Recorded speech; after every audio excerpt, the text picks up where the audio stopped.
ស័យបងប្អូនគ្នាសូមស្វាគមន៍មកកាន់វីដេអូសតមកឥឡូវនេះយើងមកញ៉ាំស្វាយខ្ទិះដកកនេះអូកំថាខ្ទិះប្រទេសគេ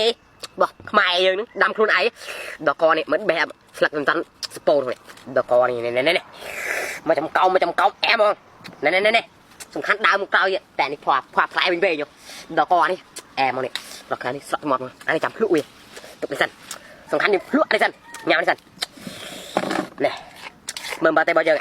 វ៉ាតំណបងប្អូនអើយភ្លក់វាមើលសិនភ្លក់វា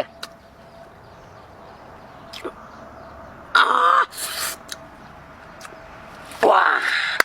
អែមហ្មងវ៉ានេះសាក់នេះធំគេហ្មងក៏បាត់ចិត្តវាចេះមកចិត្តវាកុំឲ្យវាអស់តបតែវាញ៉ាំនឹងតបវារឹងចិត្តវាអស់តែប៉ុណ្ណេះមកយើងពូវាពីវ៉ាឆ្កឹះតកគេចេញមកវ៉ានេះមកហៀងវ៉ាអូនអើយក្រខូចណា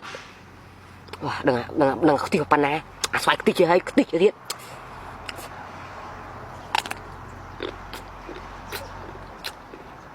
វ៉ា